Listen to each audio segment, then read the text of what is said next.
We want to welcome you back to What Are You Thinking podcast. It's a real honor to be with you. I'm Ron Lewis. This is my remarkable wife, Lynette Lewis. It's great to be with you all today. You know, our podcast is about the power of changing your thoughts in order to change your life. And today we've got one of our very dear friends right here in New York City, Bijou Abiola.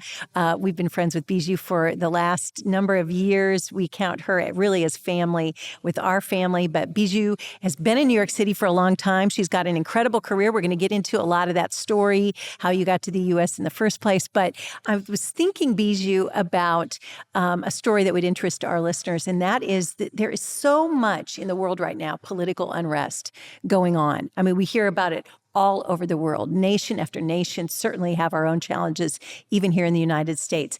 But you're not a stranger to political unrest in your very own family.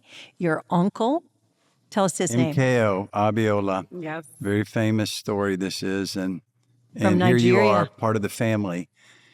Do you want to go into what happened? Yeah, tell us it. I mean, first of all, I'm so glad to be here. And fun fact, today is my 24-year anniversary of moving to the U.S. So All right. 24 years ago. I won't say what Today. age I was because then they could do the math. But yes, today, the 5th or the 6th, I think yesterday or today. So it's been 24 years Happy since I've lived in New York. That Thank is you. awesome. That's Yes, and so what a great place to be spending it with and with you guys. But to your point, Lynette, there's so much going on in the world right now. And even in Nigeria, there are protests going on right now because people are fed up. You know, they're fed up with the government. And like you mentioned, my uncle was actually the country's first democratically elected president back in the 90s.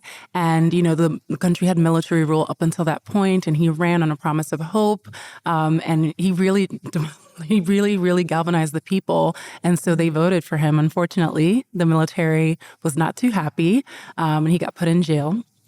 And there was a lot of back and forth to get him released. They had international intervention, even from President Clinton. There were so many people vying for his release. And unfortunately, we lost some family members to that. So his wife, who was vying for his release, got assassinated. And when the man who put him in jail died of suspicious cause, we finally felt like we were going to see him come out and take his rightful place as president. But unfortunately, the day before he was to be released, he died mysteriously as well. And, you know, there's a lot of conversation about how, but we know how he passed away. And so he never got to take his rightful place.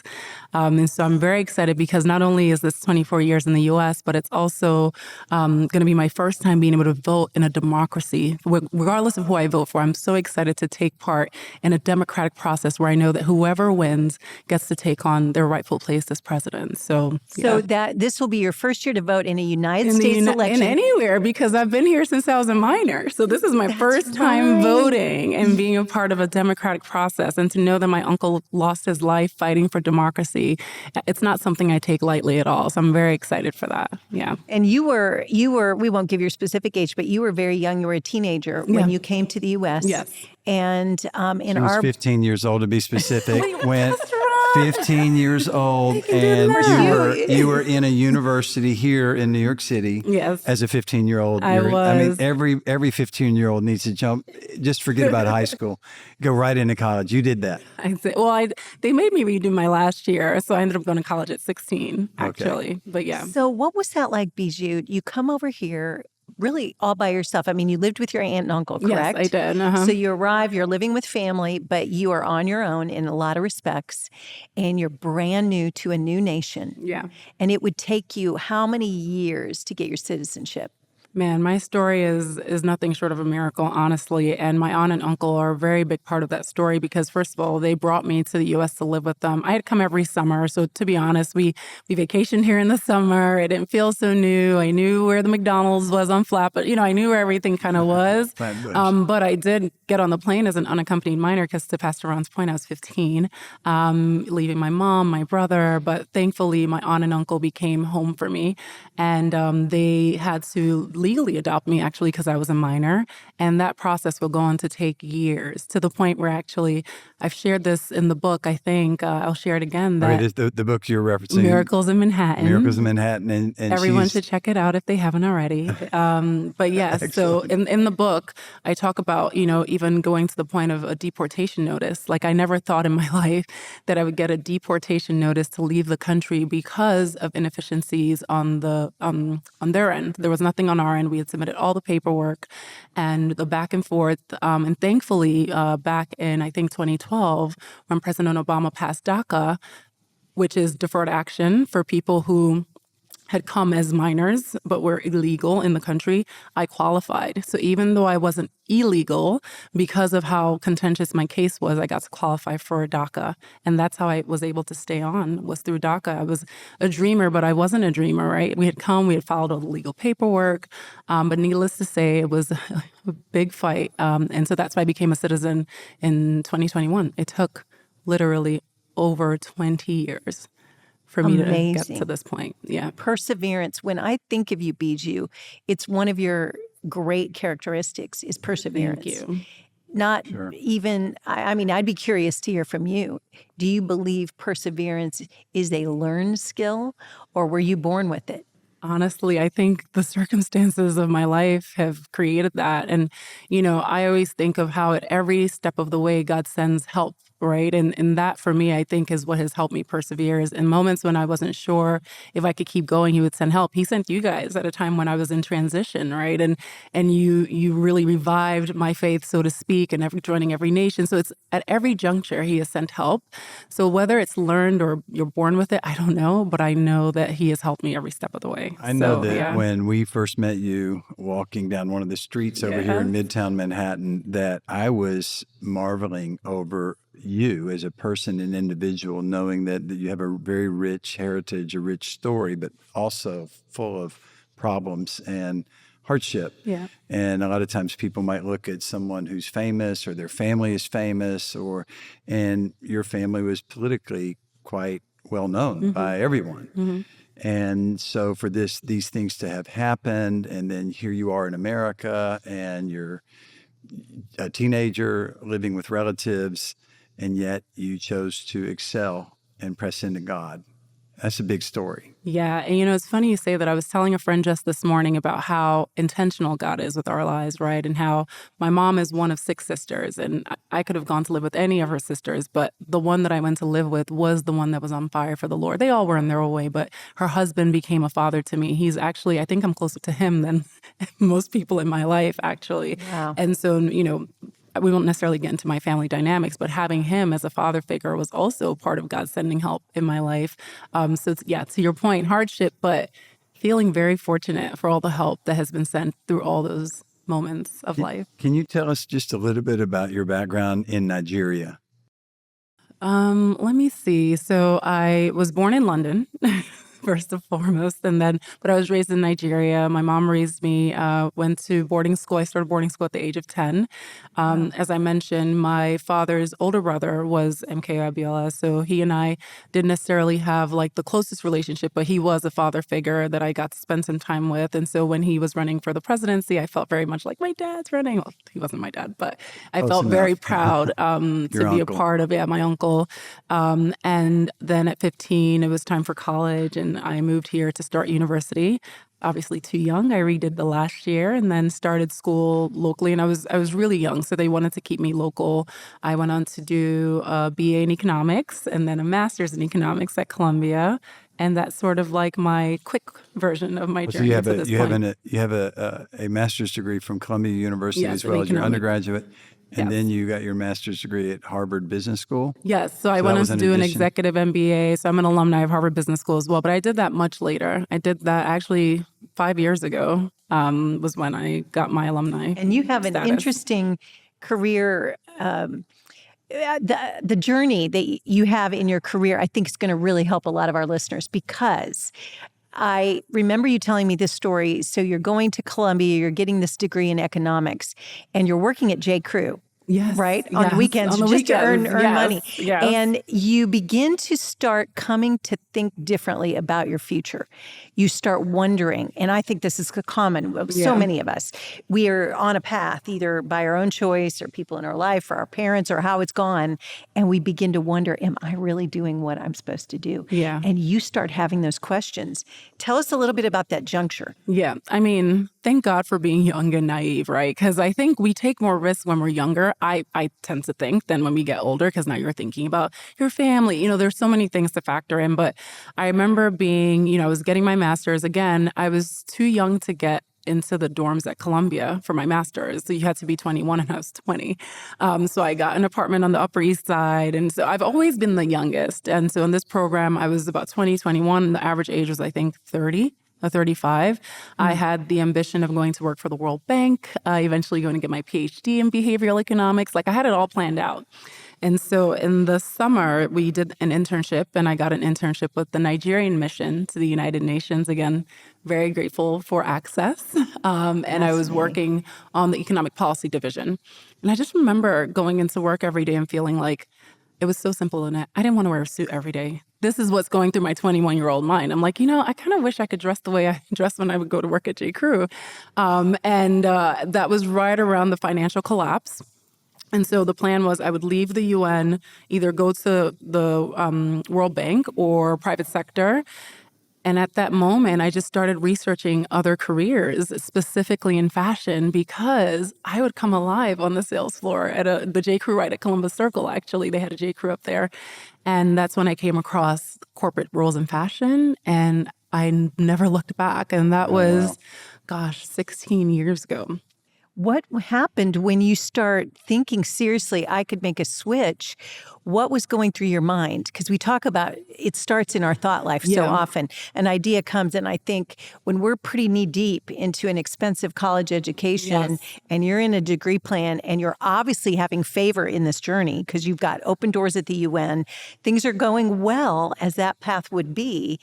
And what do you do practically to decide to change? Honestly, so you asked if you're born with resilience or perseverance. Resilience, similar. I do think you're born with grit and sort of like, I love to call it a can't stop, won't stop mentality. So honestly, it was one of those things where I figured there was no harm in trying, right? So I typically don't think about things like, oh, what if this and what if this? I just try. And I always say, God, if this is your will, it's a bit risky. So maybe I won't advocate for that. But again, I was 21. So I didn't really have a lot of language to say, okay, this is what I'm thinking or this is how I'm processing. It was just more, I think I want to go after this. And I saw the job on the internet. And at the time, I always talk about the fact that they used to put their phone numbers and their emails on the job listings back then.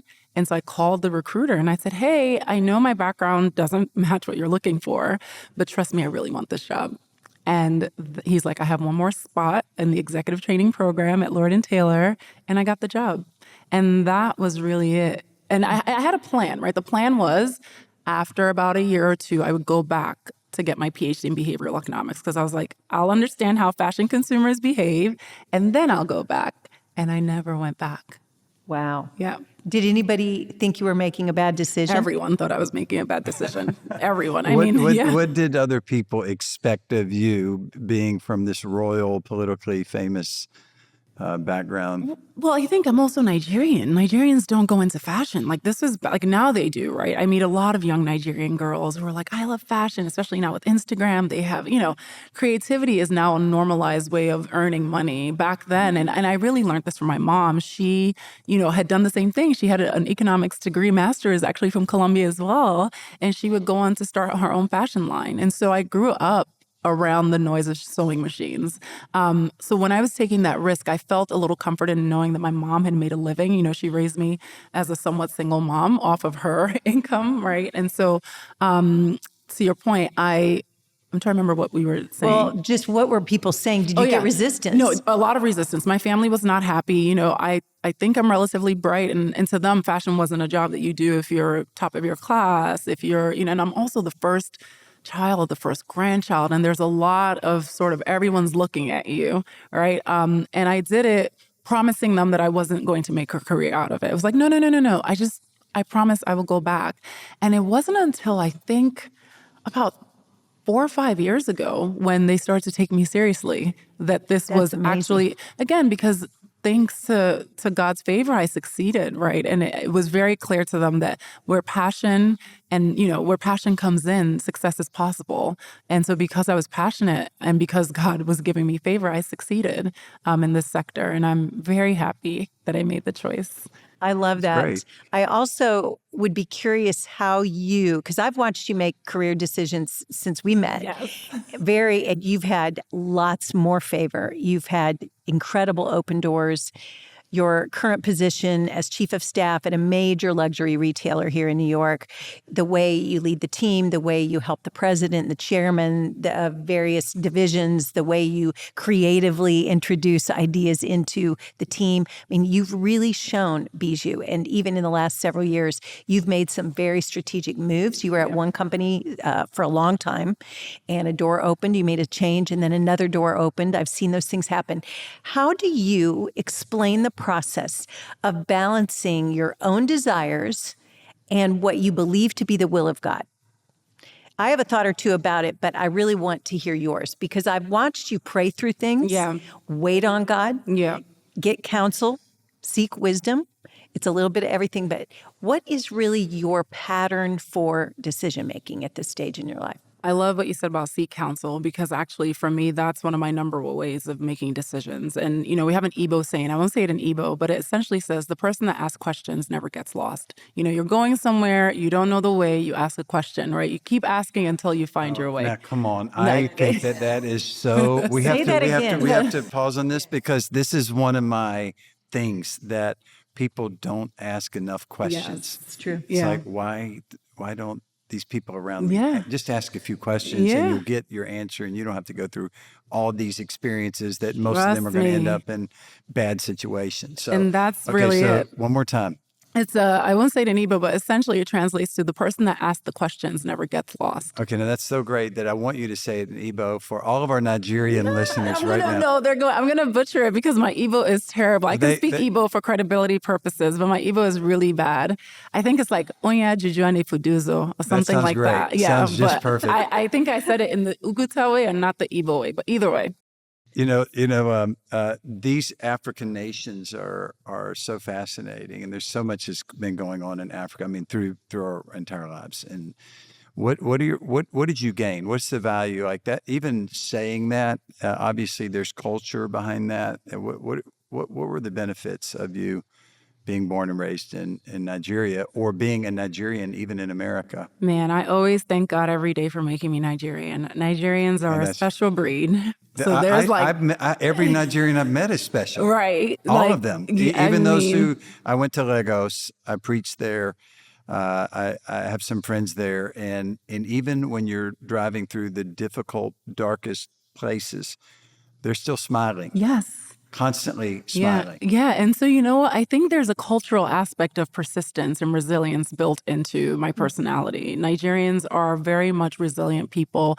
And to answer that, growing up around that meant you pick that up, right? Like no matter how little people had, like we would go to the village at Christmas and go visit family members. And if they didn't have a lot, they still fed you. Like there was never a time I went to someone's home where you weren't offered food. Now, Nigerians always say, don't eat when you go to people's houses. They do. They say always think someone's trying to poison you. But that being said, you get the food. And, my point is like hospitality, grit, like no one ever has too little to share and to give. And my grandmother was the same way. She never had too little to give and to share. So, but to your point about navigating, careers, I think prayer, number one. So I start to always say, because I'm kind of in the transition right now, I go by the nudging. There's always that little nudge that starts, right? And for me, unfortunately or fortunately, it almost always starts with just not conflict, but just where there was peace and everything was going great. All of a sudden, there starts to be this like thing shifting almost. Right. And and typically when that starts to happen, I start asking God, is my time up here? And that's just a question I ask. And sometimes I want it to be up and it's not up. Like you mentioned, I was at that other company for 11 or 12 years, much longer than I wanted to be there. But I was also in the middle of my immigration debacle. So I couldn't even leave. And what I found is that God will sometimes constrain me. So a lot of times I don't get choice. So I applied to 12 graduate schools. I got into one. Wow. I applied to X amount of jobs. I get one. So choice isn't really something I get, I think, because God knows how like indecisive I can be. And so prayer, but when I do have choice, and as as my opportunities have come, prayer is the number one. So I typically really believe in fasting because you can hear God's voice more clearly in those seasons, talking to people who have gone before you. So I have been called an over-networker before. I love that title. Over-networker. Over-networker. Someone called me into the office and said, you're over-networking. I was like, got it, whatever that means. But meaning Before I join a company, I reach out to people at that company to have conversations, et cetera. And then most importantly, spiritual counsel. This is where Lynette is a dear friend of mine, but people like Lynette who have gone before me. And I'm like, hey, listen, this is what I'm thinking. What are you hearing? What are you sensing? And ultimately, it comes down to the Holy Spirit making the final decision. But I think counsel is so important when making decisions. Yeah. And one distinctive I would describe that I see you doing, and it's a value I have as well, is I think one of the reasons people don't ask questions is we are used to asking Google. We're used to asking search engines. We do our own research. You can get armed with information very quickly. Yeah. But the power of talking to someone who can nuance their counsel around what they in turn sense God might be speaking to you. Having those people in your life who you trust, their walk with God, their wisdom in God, so that when you're having a conversation, even there have been times you and I've been talking, we start off on one path, and by the end of the discussion, it's like a whole nother, we have gone a couple different directions and agree together, this is a revelation from God. This is what he's actually saying. Yeah. But it requires relationship to have those discussions. Yeah. It can't just be, tell me what I should do next. Yeah. It's dialogue. It's doing life together and sticking together. For sure. Last thing I'm going to say on relationships are so key. I don't know how people navigate life without relationships. And I think because I've had to move around from such a young age, like coming here at 15, my relationships became so pivotal, right? Because my mom wasn't with me. I had to sort of form families along the way. And so I would say relationships are my number one currency when it comes to life in general. And I'm very, very thankful to have really good ones. So what about mentors? I'm kind of spoiled. I don't even need them because I'm surrounded by them. I mean, that's the truth. But that really can work. Yeah. I would say, unless you're with all peers, and can they speak truth to power? Can they I love that term. Can they guide you? Can they not just encourage you, but challenge you? Yeah. Okay, great. Yeah. No, That's mentors. good. I mean, I have unofficial mentors. Lynette isn't an unofficial mentor. I've never gone to her and said, hey, Lynette, will you mentor me? But looking at her life, looking at her story, watching her as a mother, a wife, of course she's a mentor. But I think people sometimes go looking for mentors without building relationships. And that's what I talk about. Like a lot of times people want to go take money out of something they've never deposited into. It's weird. Relationships are like currency. You invest, you build, and then when you need and you're pulling out, it doesn't feel so transactional. Rarely do I ever go to someone only when I need something. Like I genuinely have an investment in the relationships, whether mentor or peer. And so in moments of need, it just feels very natural. It feels like a conversation. And then I get a lot out of it. I like that as it relates to the workplace too, because in my own career, I found that what you were just describing to be key. There would be people in the workplace that I didn't need to go and approach them as somewhat of a stranger and say, would you be my mentor? I found the pathway was more like, that's someone I'd like to get to know. Here's what she's in charge of. Here's where she's leading. Here's what she's working on. How can I go and be a part of what she's doing and actually serve her vision? Serve one very powerful woman I worked for at Deloitte here in New York was leading something nationally. She was very influential. My key to relationship with her, she ended up actually endorsing my book, and it was a wonderful relationship over several years.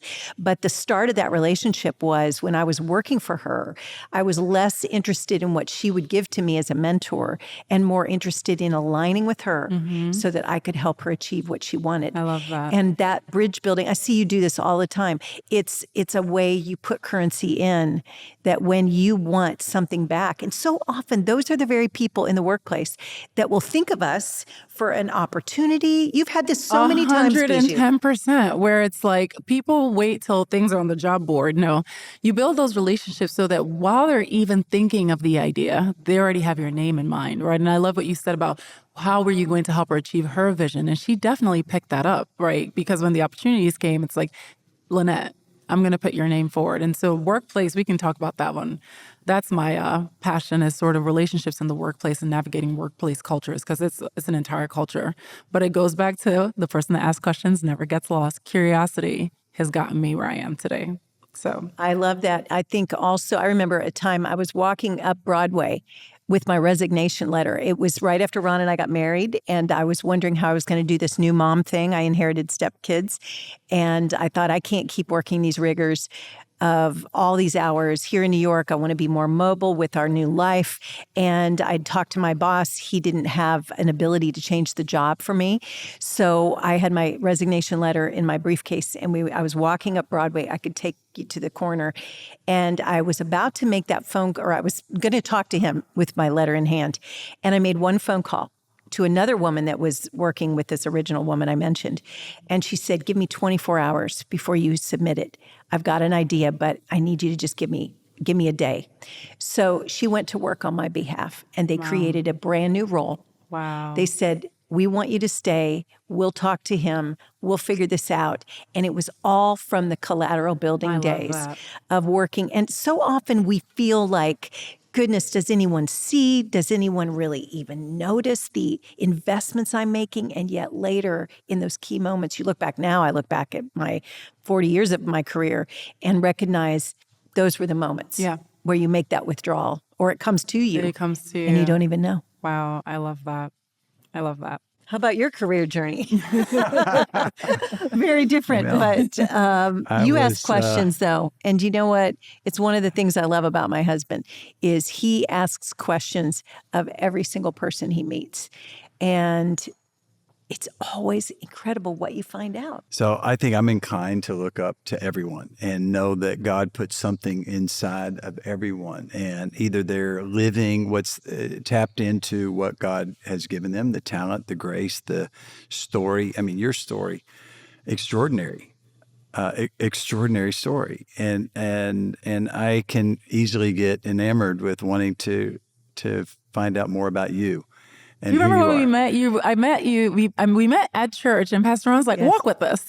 And that's good thing because you just wanted to come walk ask. With us. You're like, "Come walk with us," and that's how this relationship began. And truthfully, that was before we knew anything about your you knew background. Nothing about me. You had just met me like 10 minutes prior. Right. You're like, "Walk with us," and Pastor Ron being Pastor Ron. I think my attitude towards success is number one is to live right with God, to live a holy life. Holy, do a lot of people, maybe they don't know what holy is. It doesn't mean that you have to. Some people come from maybe a Catholic background where there's a sense of the priest is holy, the leaders are holy. I'll never be holy, but I can do my hard work to be accepted. So holy just means set apart. Yeah. So that's the first thing. I want to be set apart for God. I want to live. I don't want to foul out by coming home and saying to my wife, "Hey, I've got 3 other wives around the world." I mean, are you kidding me? Disobedience, waywardness. And that disqualifies. That hurts people. And so that's number one. But the second thing is to love people. And that right there is, I think, in my life has really helped me. And it sounds like it's really helped you along the way. And I have to say, that's one of the things that drew me to Every Nation was the love for people, like a genuine love. You know how you go to church and like, oh, we love you with the love of the Lord. No, I saw that here where, it didn't matter the person's status. It didn't matter where they came from. Like there was a genuine love. And one of the pastors that I always think of when I think of a shepherd that loves people is Nathan Lewis. I always look at him and I'm like, he just we loves. know him. You do? Oh my gosh. Our oldest son, who's on the leadership team here at our church at Every Nation, New York City. And Nathan is that way. Thank you for saying that. Yes. And that's really great. You probably wouldn't even know that I think that of him, but every time I think of a pastor that genuinely loves people, I think of Nathan Lewis. One thing about him is that anytime I call him, his voice sounds happy to hear from me. Yeah. And that's meaningful right there. And actually, it's true. I think all my sons like are that way too. I think. Can I mention the last thing? So this is my success. This is how I view successful people: living holy, loving people, and showing up. And that I think is the other thing that we often think that's not taken as for granted anymore. No. And showing up is a very underrated part of what you've just described. It's so great to hear many you say people that. don't show up. And that's the difference between the people that make it and don't, is showing up. Like really, when I say showing up, I mean presence. I mean, going above and beyond, like showing up and really understanding that you bring value. I think so many people don't really recognize what value they bring, whether it's at work, whether it's at church. Like they feel like they need titles. They feel like you don't need anything. It's true. To be you. Thank right? you. Like that's and that's to make good. an investment. Yeah. I think that you hit on something here so key, because we all have our own matrix of self-doubt. And so often people will let that hold them back Right. from even being present. When our young daughters are 10 years old and they're still at that age where they go into a classroom, they're going to sit on the front row. They want to be up there. They want to be first. They want to raise their hand. They want to answer all the questions. Then somewhere about middle school, we all think that's not cool anymore. So we sit in the back. But not being proactively present makes us miss out on so many opportunities. Sure. So that first day, I want to talk about this for a minute. You had come to our church. You showed up. It was when we were meeting in Times Square a number of years ago, and you're sitting on the third or fourth row. And after the service, you came up to me, correct? Yeah. And we started chatting. And do you remember what you said? Yeah, well, I mean, my love for fashion led me to my career, and then it led me to my new church, because I remember a friend saying to me, so actually a friend had sent me a podcast that you were on earlier that year. And I remember listening to your story, and I was part happy, but part sad. Like it just did something to me, because I'm like, who is this woman and how does she have this fire for God considering all that she's been through? And I kind of put it away. And I remember it was a Saturday, this friend had come over and she's like, midway through the year, I run into the Every Nation devotional on the Bible app because I really wanted to study faith. And I believe that year's was on faith. This was 2019. And I was saying to her, I'm doing this devotional, and we didn't put two and two together, but she's like, remember that podcast I sent you? Why don't you visit their church tomorrow? And I was like, sure, I'll go. And she says, when you get there, you'll know the wife. She's super fashionista like you. Those were her exact words.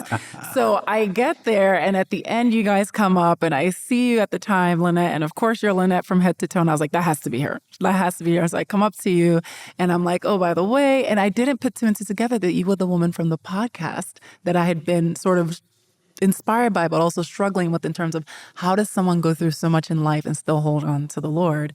And it turns out you knew my godmother, That's Georgina right. Hill. Oh, yeah. Wow. Yes. And you were their pastors in North Carolina. So everything's sort of just like to the point earlier around how does God lead? I find that he sort of aligns it, right? So for about 3 or 4 years, I've been asking God for a new church, but he hadn't opened the door.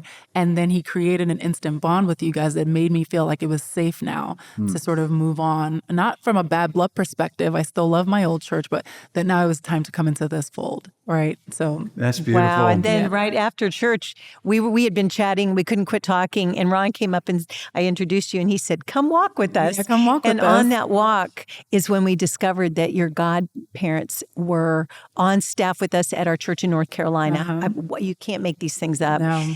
But I love the reality that God is into the details. He is into the details. In fact, I'm going to look in the camera right now and talk to whoever's watching or listening to this podcast. I want to assure you that so many of the details in your life that you have felt were random, didn't make sense, don't add up, even some of the disastrous mistakes you've made, the disappointments, the heartbreak, if you will stick with God, he will make something beautiful, like a tapestry, out of your details. And he will amaze you at the redemptive power of his hand in and on your life as his child. If you will give him a chance, God will make sense out of the mysteries that have not made sense before. Sometimes we have to wait for him. I have been through a lot in my life, and I've waited for many years to get the sense I was looking for.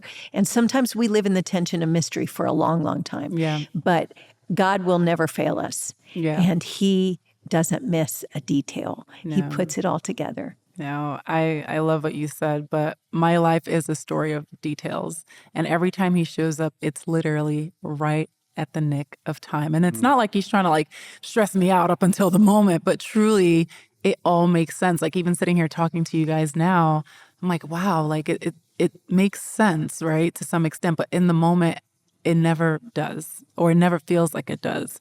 But he hasn't brought us this far to leave us. And it sounds cliche, but truly, that's the story of my There life. is no doubt that God leads all of us down his chosen path. The steps of the righteous are led by the Lord, and the Lord is leading your life. The Lord is directing your life. The Lord is, it's pretty much an everyday thing. It's an everyday thing.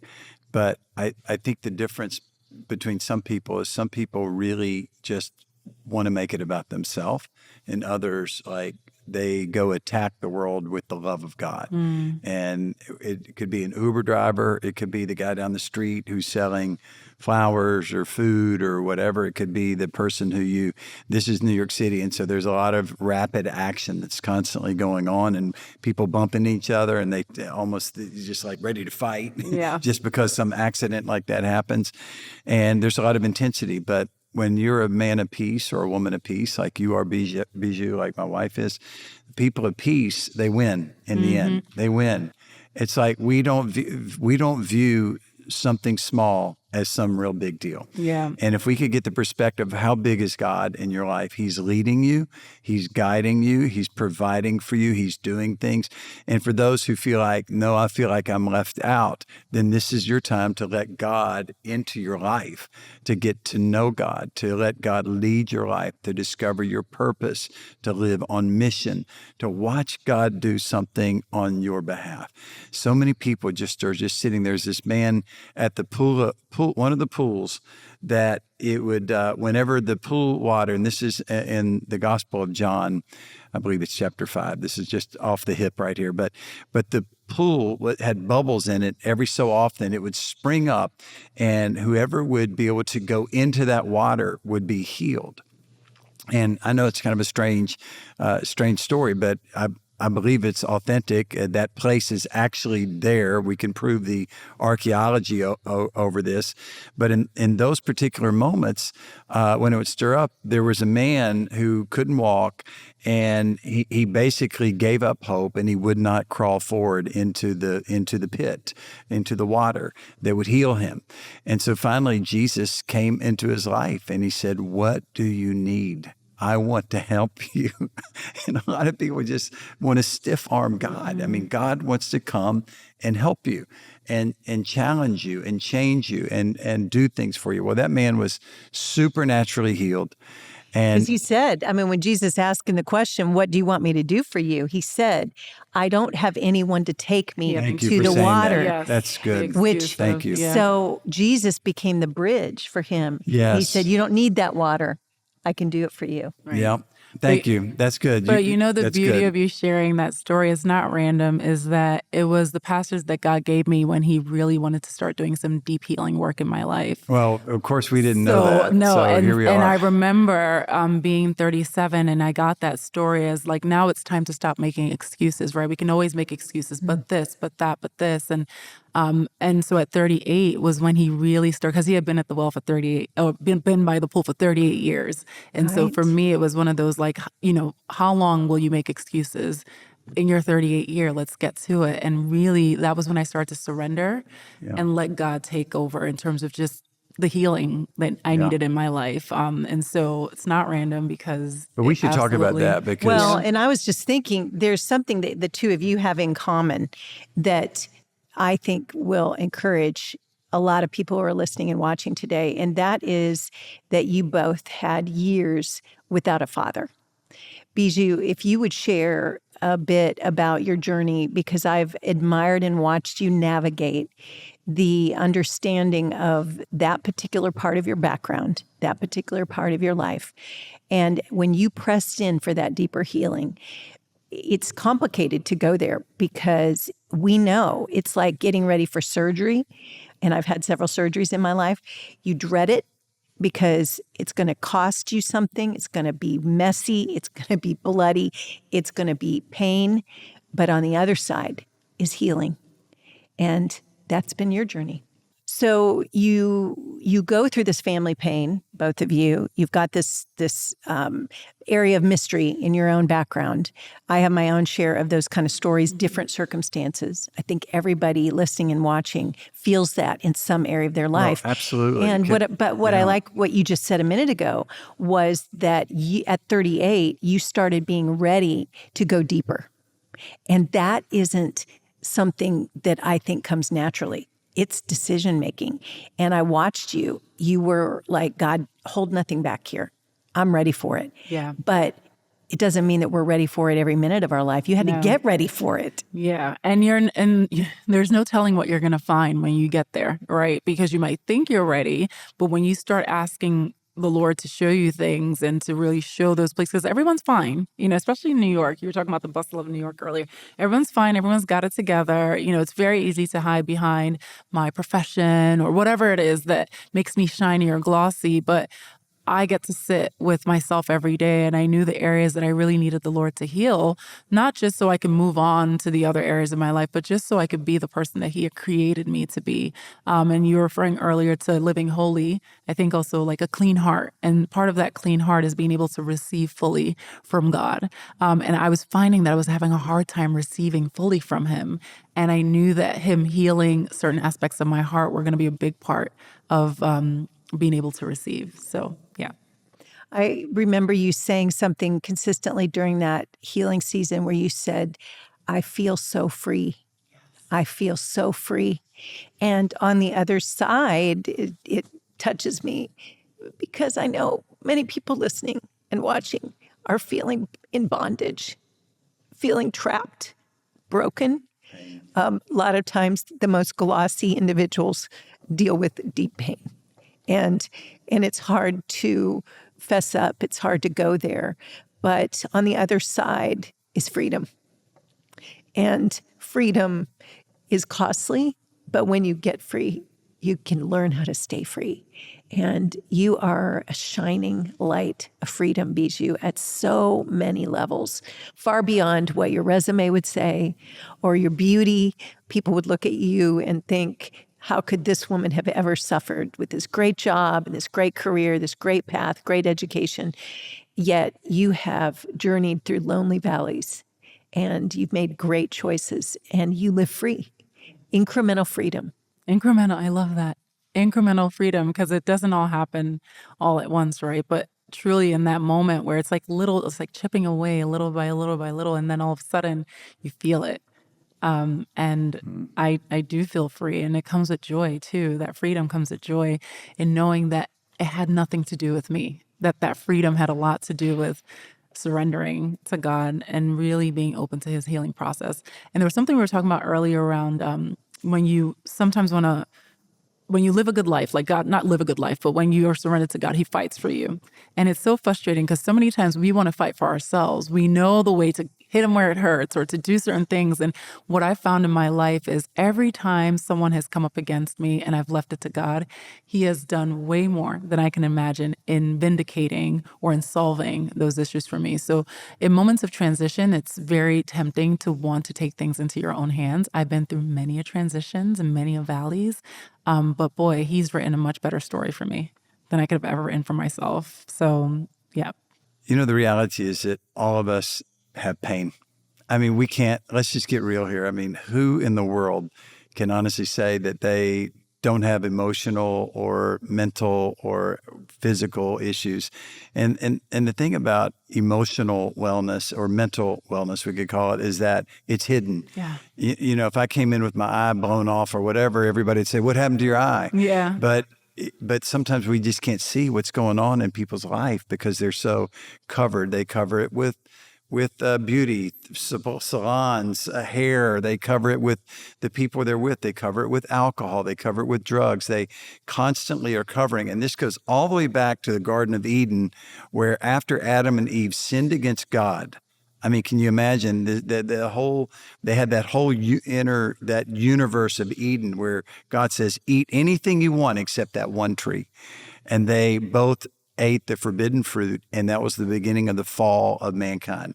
And what did? They blamed each other, number one. They went into the blame game where Adam had said it was her, and she said, no, it's the snake, and they're blaming someone. And then to hide and cover it up, they put on a fig leaf. And God had to step in the garden and say to them, look, here are the consequences of what you did, but we're going to have to get, as a fashion person, that fig leaf's got to go. And they had to put on leather. They had to put on a skin, an animal's skin on that. And you think about all the cheap ways that we try to make sure that we look and appeal right to everybody else, including God. And the reality is God sees everything in our lives. There's nothing that he doesn't know about us. And somehow, some way, he still pursues us. He still loves us. 400 years were the Israelites in the desert. 400 years. They kept doing the same thing that their parents 40 did. years in the desert, but 400 years without. 40 years in the desert, you're right. And then 400 years of this gap of the Israelites being stuck in the land of Egypt under slavery. And if there's one thing that we see in the Gospels is that Jesus came in his first sermon and he said, I've come to set the captives free. Now, we're not talking about captives bonded together in their arms, their legs, whatever. We are talking about the captivity of being a slave to our sins, slaves to our habits, these things that are not good. And that is causing pain, whether we realize it or not. We just did a message yesterday here on orthodoxy, orthopraxy, and orthopathos, and how God sees us as needing to know him, because ortho means straight. You go to an orthopedic, you get a new bone, a straight bone. You go to the orthodontist, you get straight teeth. And the same way, to get to know God, we need to know the true and straight up God, who he really is, not the God that we want to create on our own.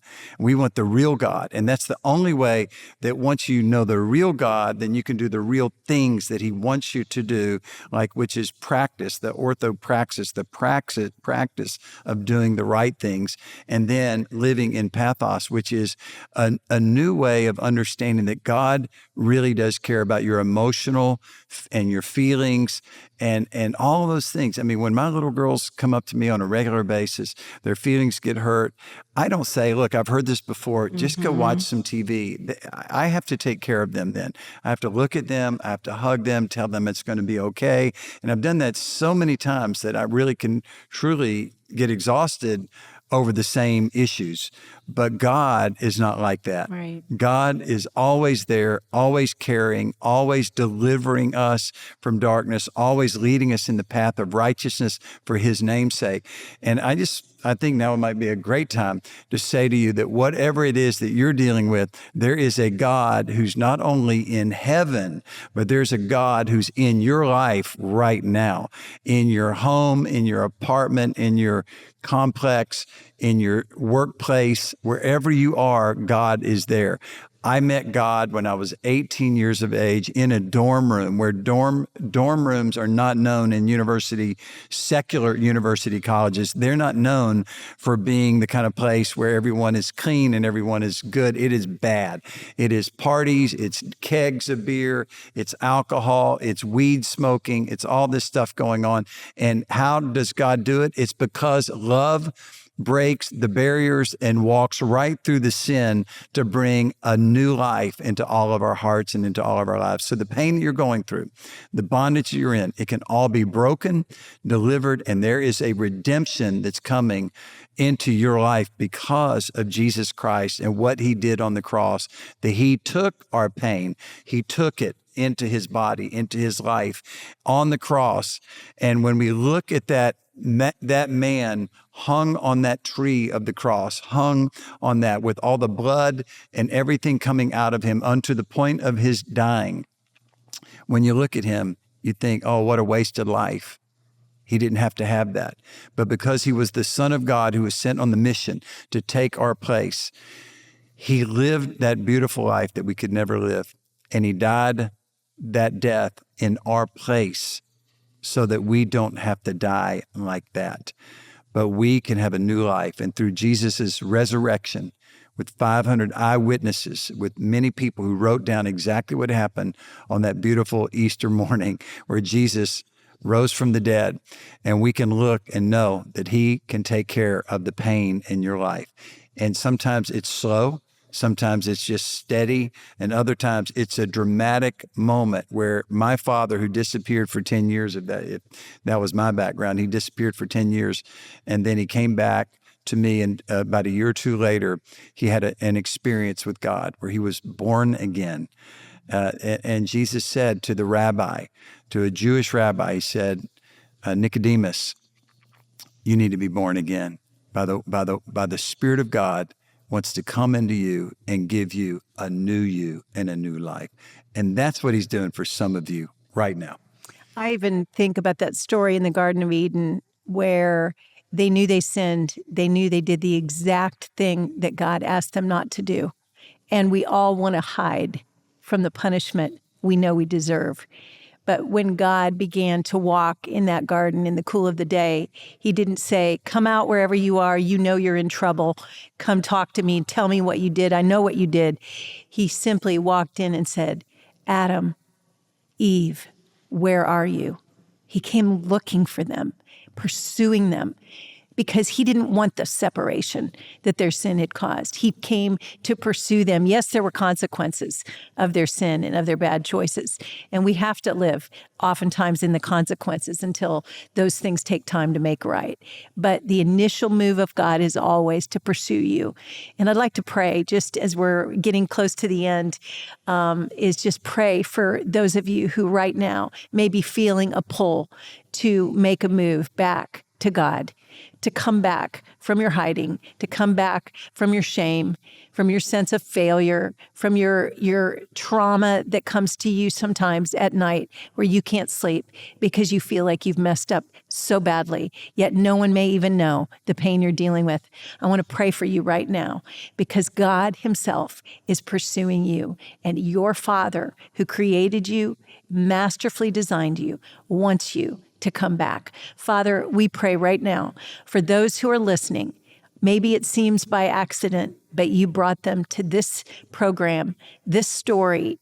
They've been listening to us, to Bijou. They know that they need to be back in fellowship, or maybe for the first time, get to know who you are. And I pray right now, if that's you, that God will meet with you. You simply just say, Jesus, I accept you. I want to know you more. God, forgive me of my sins. Let them go, and he will wash you, as the song says, white as snow. This is your day to begin that new journey. Father, I pray that you would meet whoever's praying this prayer, whoever's feeling this yearning, where they are. Like we said, you're in the details, and that you will come and you will make a difference. And now we accept your price you paid on that cross, and we simply decide to follow Jesus, to get to know the creator of the universe, Father God, and his beloved Son, Jesus Christ. The Holy Spirit will help you. He will walk with you, as Bijou has described this whole program, being close in step with God, with the Holy Spirit, and he will do the same for you. Amen. Yes, right here on the screen. For those of you who are watching by video, then please reach out to us and shoot us an email, reach out to us, and we'd love to find out more about you and how we can help you and serve you wherever you are. It's a vast network here on the Alkarma TV in particular, and we may not be able to see you, but we know you're there, and we know that you're reaching out right now, and God is knocking on the door of your heart. That was great. That was very powerful and very encouraging. I know a lot of people got a lot of help from that. Bijou, back to you as we're getting ready to kind of start winding up our conversation. Why don't you, if you wouldn't mind, just look at our audience. For those of you that are listening, of course, we're talking to you personally right now from Bijou, and explain your deepest encouragement to the person who's listening and who's heard what we've shared today so far. Oh man, it's always easy to listen to podcasts like this and go, wow, what a story. Or it feels like it happened all so quickly. But my story has taken years and years and it's still in the making. There's still many things that I'm believing God for that I have no idea when He's going to answer. But one thing I've really come to find is that in the time that it takes between when you desire and when He answers, He's really doing a work. It might not seem like it, but I can't believe I'm saying this, that if I could go back and do it all over again, I would ask Him to do it the exact same way. Because I have grown tremendously. I'm getting emotional because the woman I am today is because of the pain that I've been through in life. So I'm very grateful. Yeah. It chokes me up as well because pain is not wasted. Never, ever. And we learn, I think, the deepest lasting lessons, even about the goodness of God, in the hours of desperation. Yeah. And that's where we learn it. And there's not a single person in the Bible that didn't have to wait for something, right? And so now when I think of my story, I think about it in the context of the great cloud of witnesses, so to speak, because we read their stories in chapters and in snippets, but they waited. When I think of David, when I think of, mention the person who didn't have to wait. And so for me now in my waiting, I'm encouraged. Yes, they might be thousands of years before, but when I think of you, Lynette, and how you waited to meet Pastor Ron, it encourages me on my single journey, right? You've encouraged me many times through different seasons of my life, but waiting is part of the growing. And so I wouldn't take this literally, God, but I wouldn't have it any other way. So I love that. Yeah. I love that. Surprise gifts that you and I love to shop. We've shared many texts of, should I buy this or not? Is it yes, get it, or no, wait. It's like, I text you when I want to buy it because it's going to be like, yeah, buy I'm going to say, yes. get it anyway. But I think of the surprise gifts that God had in store for me that I would have never chosen, would never have gone shopping for those things, so to speak, but would never trade them, would never give them back. Would never say it was too expensive, but I would have just never bought them for myself. And those came in my years of waiting. So bravo to you. How you waited. The last thing I was going to say is that, when we use examples like shopping, people might think, well, like there's so many deeper things in life. But what I love about God is that He uses the things that matter to us to teach us our lessons, right? So for you and I, or as they say, fashion girlies, He teaches us a lot of lessons from Absolutely. these, because that's what speaks to us. He's a God of parables. And so He would talk to different people based on parables that they understood contextually. And so for us, sometimes it's the fashion stuff. But anyway. Definitely. Well, thank you again for being with us. You've been a gift to have. Thank you. Oh, this has just been a great time with you, Bijou. Thank you so much for coming. And all of you who are listening or watching, thank you so much for being a part of What Are You Thinking podcast. We'll see you next time.